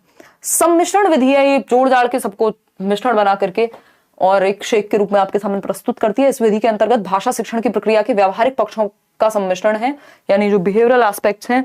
और अगर हम बात करते हैं किसकी, सेकेंड पॉइंट की, तो इस सम्मिश्रण विधि में शिक्षक भाषा शिक्षण के विभिन्न उद्देश्यों के अनुरूप, यानी जो टीचिंग के ऑब्जेक्टिव्स हैं, मान लीजिए आप इंटरव्यू की तैयारी कर रहे हैं तो आप उस तरह से ही लैंग्वेज को सीखते हैं जिनकी आपको जरूरत पड़ेगी, ठीक है ना, उसी तरह से प्लान किया जाएगा, उसी तरह से जो भी आपका लक्ष्य है भाषा को सीखने का, उसी विधि का हम यहां पालन करते हैं। कि भाई आप मान लीजिए किसी एक इंटरव्यू के लिए तैयारी कर रहे हैं तो उस तरह पे वहां पे जो जरूरी मेथड होगा उसको अपनाएंगे। अगर आप कहीं ऐसे राइटिंग की प्रैक्टिस कर रहे हैं तो उसको अपनाएंगे, तो जो जरूरी हो, एक्लेक्टिक मेथड कह देते हैं इसको। संप्रेषण विधि क्या है, communication teaching, communicative language teaching, CLT बोलते हैं, बहुत ही बढ़िया है, नेचुरल विधि है एकदम। प्रत्यक्ष विधि की प्रक्रिया को और सुदृढ़ बनाते हुए संप्रेषण परक विधि का विकास हुआ, क्योंकि इसमें कम्युनिकेशन, बच्चा थोड़ा बहुत गलत भी बोले तो चलेगा इस मेथड में, क्योंकि बोलने पे फोकस है, उसके अभिव्यक्ति पे फोकस है, उसके एक्सप्रेशन पे फोकस है कि बच्चा अपने आप को एक्सप्रेस तो करे कम से कम, ठीक है ना। फिर आते हैं भाषा प्रयोग, यानी यहां भरपूर मौका दिया जाता है यूज का। हम लोगों क्या है, हमने व्याकरण पढ़ ली, मतलब इंग्लिश ग्रामर भी पढ़ ली मान लीजिए, तो मौका नहीं मिला बोलने का। बोले किससे, कुत्ते से बात करें अंग्रेजी में, है ना, उसको वैसी सांकेतिक भाषा आती है, वो तो साइन लैंग्वेज से समझता है। अब घर में बाकी किसी को बोलो, दोस्तों को बोलो, वो अलग मजाक उड़ाएंगे, यार अंग्रेज हो रहे हो यार तुम तो, ठीक। तो भाषा प्रयोग का अवसर मिलता है यहां भाषा प्रयोग का अवसर मिलता है। सीखने में ही भाषा की संरचना सीखना है, यानी आप ग्रामर अपने आप सीख जाते हैं ऑटोमेटिकली। भाई हम देखते थे ना, जैसे मेरी सिस्टर है, उन्होंने अंग्रेजी माध्यम में पढ़ाई की है बचपन से ही, तो ग्रामर एज सच बहुत टिपिकल ग्रामर उन्होंने कभी नहीं पढ़ी, बट इंग्लिश में उनके नंबर हमेशा बेहतर आते हैं, चाहे वो कोई भी कॉम्पिटिटिव एग्जाम हो या कुछ हो, क्योंकि वो सेंस से सीख जाते हैं इस तरह के लोग। ऐसे मेरा एक फ्रेंड था, वो ME मतलब होता है CGL के थ्रू होता है ME, तो उसके पता नहीं 195 या पता नहीं कितने नंबर आए थे, और अलग से व्याकरण उसने नहीं पढ़ी थी कभी। तो ऐसे ऐसे खतरनाक लोग हैं, क्यों, क्योंकि कम्युनिकेटिव लैंग्वेज टीचिंग से सीख लिया है। तो भाषा प्रयोग सीखने में ही भाषा की संरचना है। अब किताबें पढ़ी हैं बचपन से, स्टोरीज देखी है, मूवीज देखी है, तो वो सेट हो जाता है दिमाग में, ठीक है ना। क्लियर बात है। अच्छा सुमन जी, खाना आप समय से खा लीजिए, बहुत दिक्कत में है यहाँ पे विनोद व्लॉग्स, पढ़ाई कर लीजिए और साथ में। ठीक, चलिए आते हैं। तो भाषा प्रयोग सीखने में भाषा की संरचना, यानी जब बच्चा लैंग्वेज को यूज करना सीख जाएगा तो वो नियम अपने आप सीख जाता है ना। चाहे वो कहानी ही पढ़ रहा हो, कोई नॉवल ही पढ़ रहा हो, लेकिन वो यूज करना सीख रहा है, यानी बोल करके प्रयोग में ला करके भाषा को सीखना। ठीक है ना। अब आते हैं आगमन विधि पे। आगमन मतलब इंडक्टिव मेथड, उदाहरण से नियम की ओर, उदाहरण से नियम की ओर। एग्जाम्पल टू रूल, विशिष्ट यानी स्पेसिफिक। देखिएगा एग्जाम्पल स्पेसिफिक होता है, जब मैं बात हिमांशी की करूंगी तो ये स्पेसिफिक हो गया, जब मैं बात सभी लड़कियों की कर रही हूं तो वो सामान्य हो गया।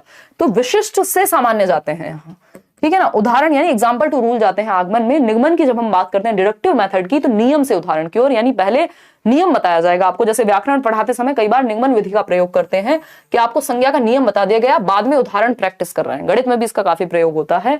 सामान्य से विशिष्ट यानी जनरल टू स्पेसिफिक, पहले नियम हमेशा सामान्य होगा, फिर विशिष्ट उसके उदाहरण होंगे। क्लियर है बात। शिक्षण एक त्रिआयामी प्रक्रिया है, ये हमें पता है। जॉन डुई ने कहा है, एक त्रिकोण के एक सिरे पे है टीचर, दूसरी ओर है अध्यापक और तीसरी ओर है विषय वस्तु या वातावरण।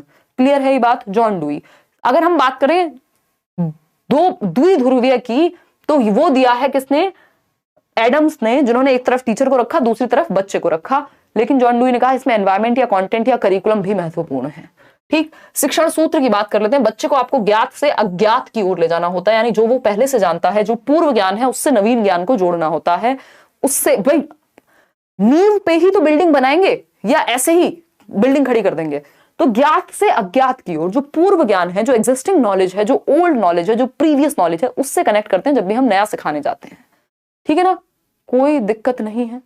फिर आते हैं मूर्त से अमूर्त की ओर। हम ले जाते हैं, मूर्त क्या चीजें हैं, जिनको टच किया जा सके, जिनको देखा जा सके, जिनको डायरेक्टली महसूस कर सकते हैं। अमूर्त में ये विचारों की बात है ना। प्यार क्या है, अमूर्त है, देखा है किसी ने, है ना।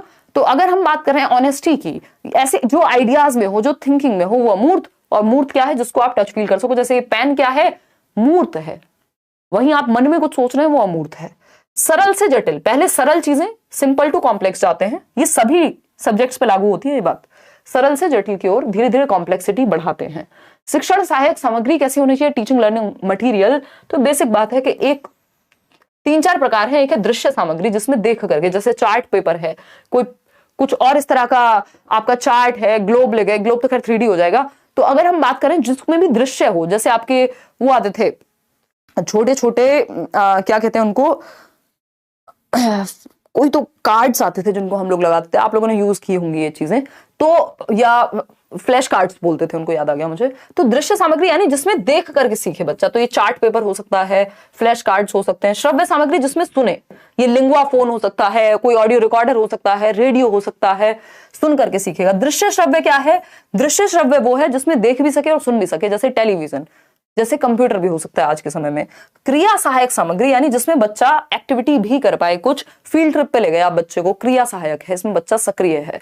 ठीक, तो आपको फोकस करना है। मान लीजिए किसी बच्चे को देखने में समस्या है, तो आप उसके लिए श्रव्य सामग्री का प्रयोग करते हैं, या फिर आप उसके लिए क्रिया सहायक सामग्री जिसमें टच और फील दोनों किया जा सके।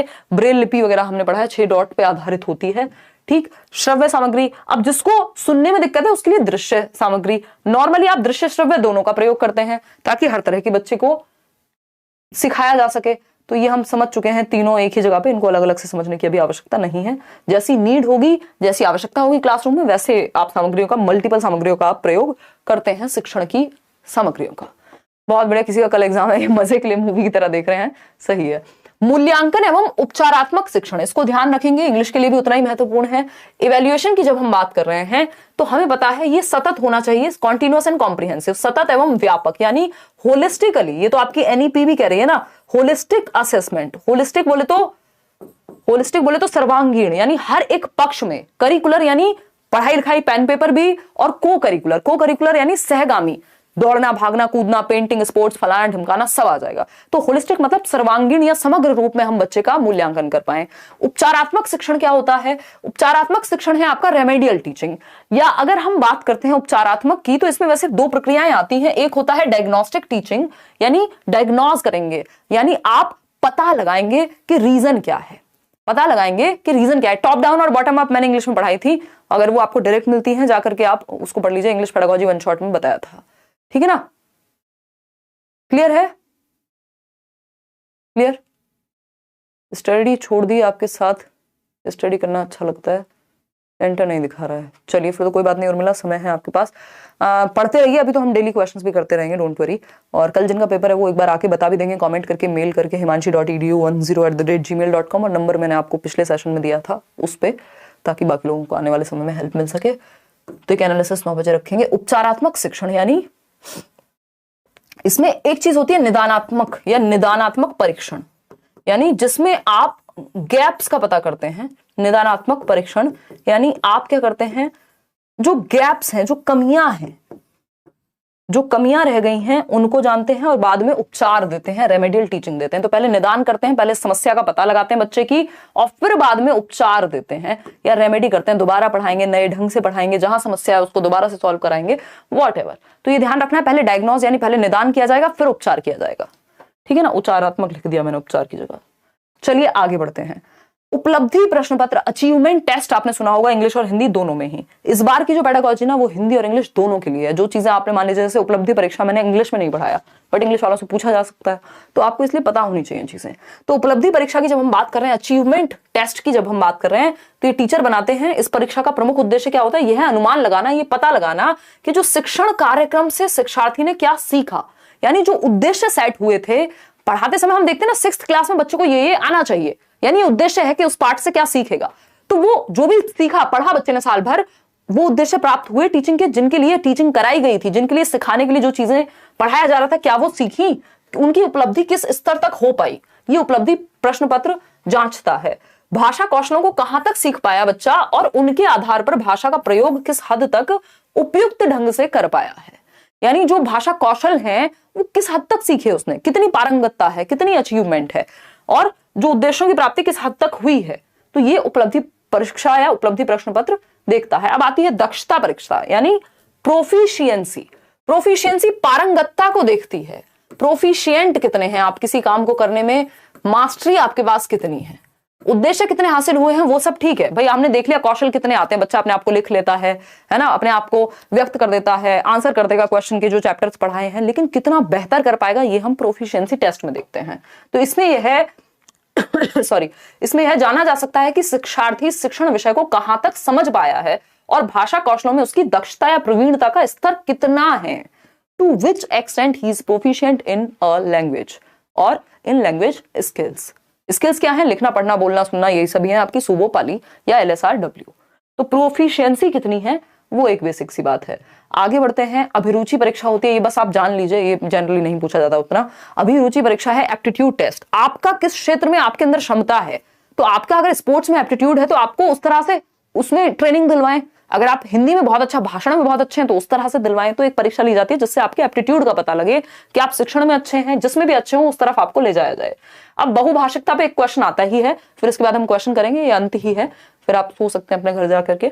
बहुभाषिकता की जब हम बात कर रहे हैं, मल्टीलिंगुअलिज्म क्या है? ये एसेट है, अंग्रेजी में, हिंदी में, जिसमें मन करे लिख लीजिए, यानी संसाधन है, एक रिसोर्स है। यहाँ पे लिखा हुआ है भाषाई विविधता या बहुभाषावाद। हमें पता है लैंग्वेज डाइवर्सिटी है, भारत में बोला जाता है कोस कोस पे पानी बदले, 3 कोस पे वाणी, यानी भाषा बहुत तेजी से चेंज होती है। 1600 प्लस भाषाएं और डायलेक्ट जो है वो बोले जाते हैं। शिक्षा में द्विभाषावाद पे भी हम चर्चा करेंगे। लैंग्वेज 1 और लैंग्वेज 2 क्या है? बाइलिंगुअलिज्म कहते हैं द्विभाषावाद को। आपका जो इंग्लिश पेडागोजी का 1 शॉट हुआ था उसमें एक क्वेश्चन है जिसका आंसर बाइलिंगुअल ही था, वो मैंने गलती से शायद मल्टीलिंगुअल या कुछ बताया होगा, तो मैंने वो आंसर लेकिन सही मार्क किया था आपके नोट्स में, तो उसको भी चेक कर लीजिएगा, क्योंकि मेरी तरफ से जरा सा भी कुछ होता है तो मैं पूरी जिम्मेदारी लेके आपको कोशिश करती हूँ कि अपडेट कर दी जाए वो बात, क्योंकि कुछ लोगों का ध्यान भी नहीं गया होगा। सेलेक्टेड पहली भाषा मराठी है और दूसरी भाषा हिंदी है, तो आने वाले पैसेज और पोएम के प्रश्न इनसे सॉल्व करने पढ़ने होंगे ना? हाँ बिल्कुल सचिन, प्रीवियस ईयर उठा के उस हिसाब से जो लैंग्वेज 1 वहां पे दी हुई है। तो भाषाई विविधता यानी लिंग्विस्टिक डाइवर्सिटी एक अच्छी बात है, एक संसाधन है, एक रिसोर्स है। बहुभाषावाद भी क्या है? बहुभाषिकता या बहुभाषिकतावाद भारतीय अस्मिता का अभिन्न अंग है, यानी जो हमारा प्राइड है, जो यूनिटी है लैंग्वेज की भारत में, उसका अभिन्न अंग है, इंटीग्रल पार्ट है। अलग नहीं कर सकते हम भारत में विविध भाषाओं को या विविधता को, भाषा की, यहां विविधता पाई जाती है भाषा की। तो ये line as it is paper में पूछ ली जाती है कि बहुभाषिकतावाद भारतीय अस्मिता का अभिन्न अंग है। क्या है? अभिन्न अंग है, यानी इंटीग्रल पार्ट है। दूसरी बात, हम बहुभाषावाद को या भाषाई विविधता को, लिंग्विस्टिक डाइवर्सिटी को, मल्टीलिंगुअलिज्म को एक एसेट, एक रिसोर्स यानी एक संसाधन मानते हैं, एक धरोहर मानते हैं। और जो लेटेस्ट स्टडीज हैं वो ये कहती हैं जो बच्चे 2 या 2 से अधिक भाषाएं जानते हैं, बोलना पढ़ना, उनकी रचनात्मकता यानी उनकी क्रिएटिविटी, उनका संज्ञानात्मक स्तर यानी उनका कॉग्निटिव डेवलपमेंट बेहतर होता है उन बच्चों के मुकाबले जिनको मोनोलिंगुअलिज्म यानी सिर्फ एक भाषा आती है। तो बच्चों को तो जितनी भाषाएं हम सिखा पाएं उतना अच्छा है। अच्छा, बहुभाषावाद होती क्या है? जब आप एक भाषा से शुरुआत कर रहे हैं, मातृभाषा से, और धीरे धीरे बहुत सारी भाषाएं जो भी क्लासरूम में बोली जा रही हैं बच्चा उनसे भी सीख रहा है ना, और मल्टीपल भाषाएं उसके सामने आ गई, तो बहुभाषितावाद है। जब आप मातृभाषा से शुरू करके लैंग्वेज 2 यानी जो भी स्कूल की भाषा है उसको सीख रहे हैं, तो जब टीचर आपको इनपुट देने लगे लैंग्वेज 2 में, शुरुआत कराए लैंग्वेज 1 से, तो वो द्विभाषावाद है। जब कई भाषाओं की बात होगी तो बहुभाषिकतावाद, और जब सिर्फ एक से दूसरी भाषा में जाने की बात होगी तो द्विभाषिकतावाद।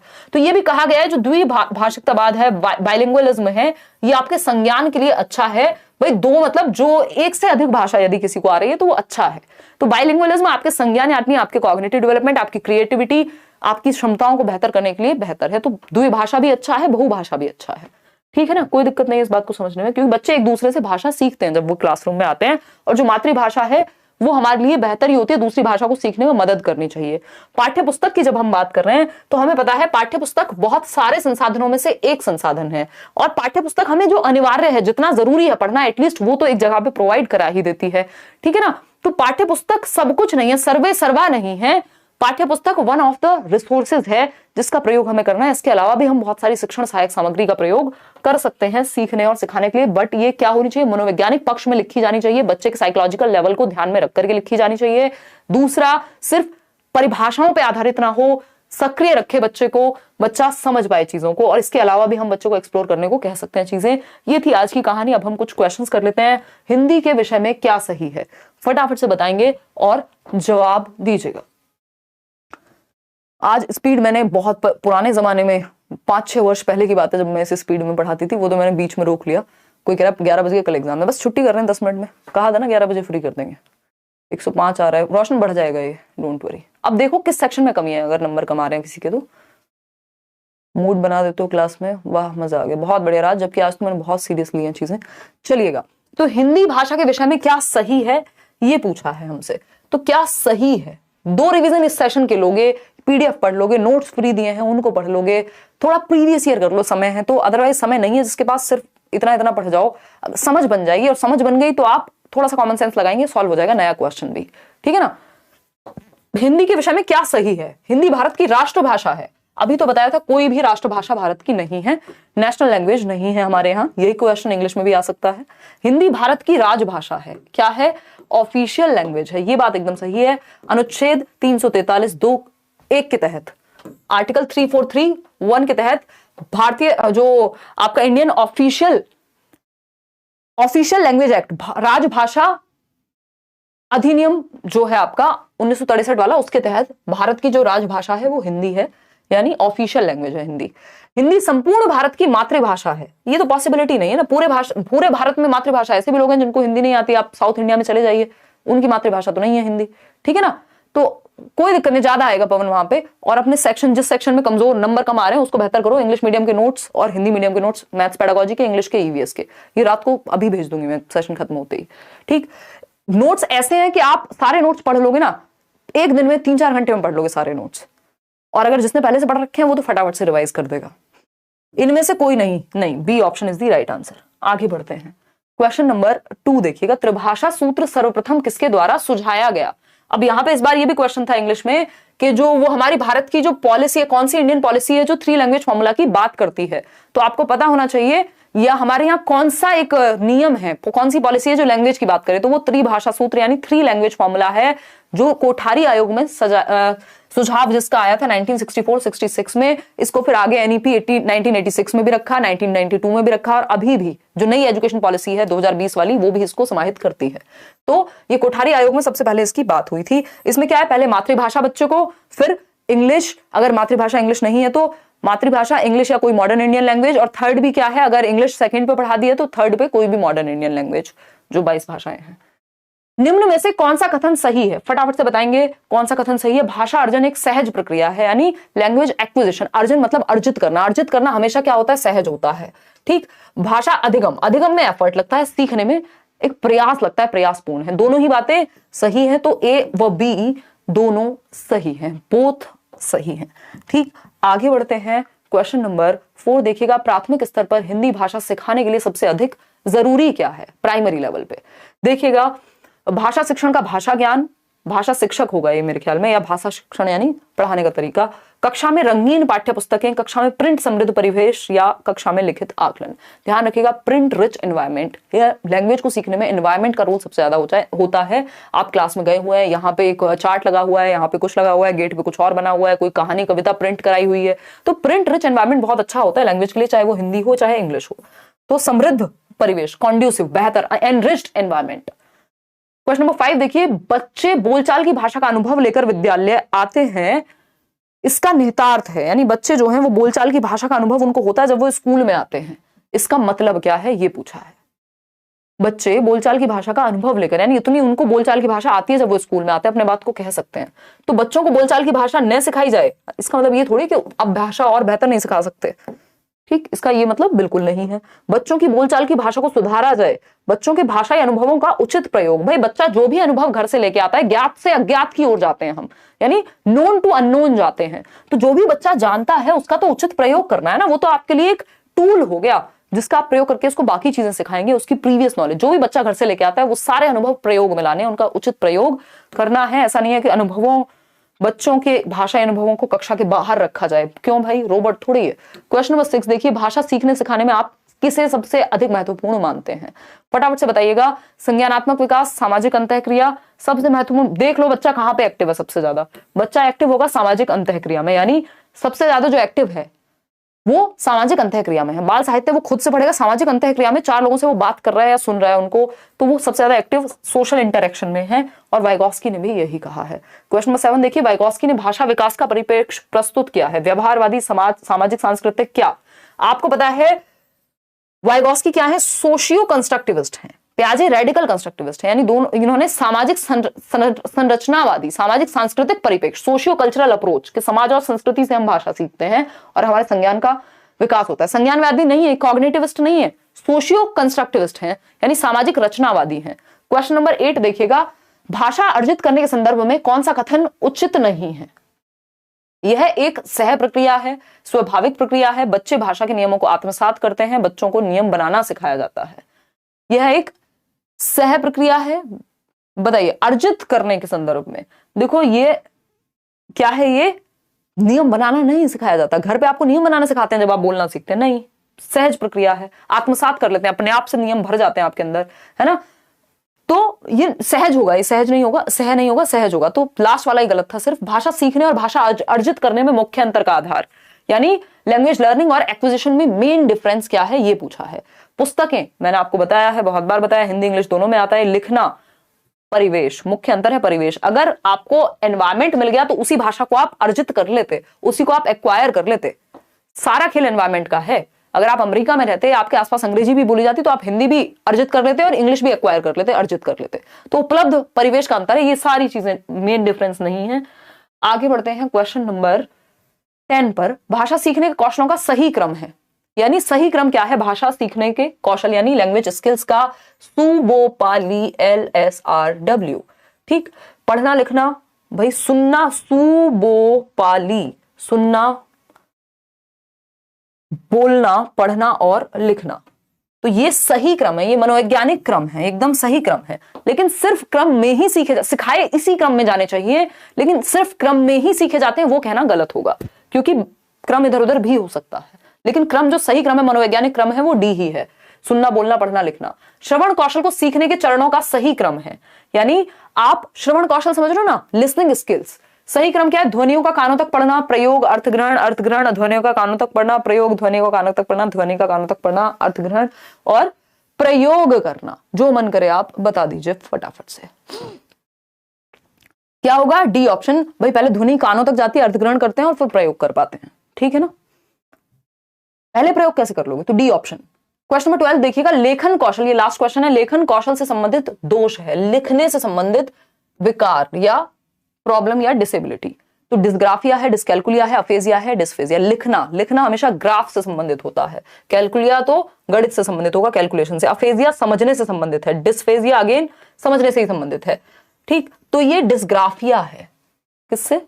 डिस्ग्राफिया है। तो आउट ऑफ 12 कितने ठीक हुए वो आप बता दीजिएगा। ऑल द बेस्ट, जिनका कल पेपर है, घबराना आपने नहीं है। आपने इतनी ऑनलाइन वीडियोस देखी हैं, आप ऑनलाइन स्क्रीन पे पेपर देख के अब नहीं घबराएंगे। अपना ज्यादा ज्ञान किसी से लेना नहीं है, कोई ज्ञान दे पेपर में आसपास करे, भाई मेरे से अपना नहीं समझ रहा, बाद में बात करेंगे पेपर के बाद, अभी मैं आपको नहीं जानता या जानती, ठीक है ना, और जानना भी नहीं चाहता। चाहे आप लेट्स लर्न से पढ़ते हो, चाहे आप दुनिया के किसी कोने से पढ़ते हो, बाकी बातें बाद में करेंगे, पहले पेपर दे लेता हूँ या दे लेती हूँ, ठीक। तो बहुत ज्यादा चर्चाओं में एंग्शियस नहीं हो जाना है, नॉर्मल रखना है अपने आप को। और पेपर आपके सामने ही, वहीं पे आंसर है, आपको खुद से नहीं बनाना आंसर, बस पहचानना है आपको, और वो पहचान लोगे आप यदि इतनी पढ़ाई आपने कर ली है, नोट्स पढ़ लिए हैं, ये मैराथन्स देख लिए हैं, है ना, तो आप बेहतर ही करेंगे। घबराना नहीं है आपने। Again 12 out of 12, 11 out of 12, बहुत बढ़िया।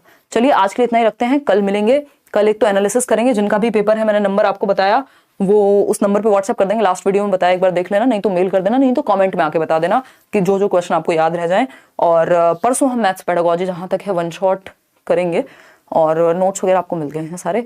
ऑल द बेस्ट, बहुत पढ़ाई हमने कर ली है, इनफ है इतनी पढ़ाई, सीटेट के लिए जरूरत से ज्यादा पढ़ा है इस बार हमने, है ना। ध्यान रखिएगा, टेक केयर, बाय। बस समझ के क्वेश्चन पढ़ते समय समझ जरूर लेना, पूरा क्वेश्चन अगर नहीं पढ़ा, पूरे आंसर्स या ऑप्शंस आपने नहीं पढ़े, सिर्फ नेगेटिव पॉजिटिव देख के आंसर मार्क कर दिया, गड़बड़ हो जाएगी, है ना। बाकी ऑप्शंस भी पढ़ने हैं, जो बेस्ट है वही ऑप्शन सही है, जिसमें बच्चा ज्यादा एक्टिव है वही ऑप्शन सही है, बस बशर्ते नहीं ना लिखा हो। और किन बातों का ध्यान रखेंगे मैंने आपको बता दी हैं चीजें। चलिए ध्यान रखते हैं, गुड नाइट, मतलब ध्यान रखिए अपना, ऑल द बेस्ट, कल मिलेंगे।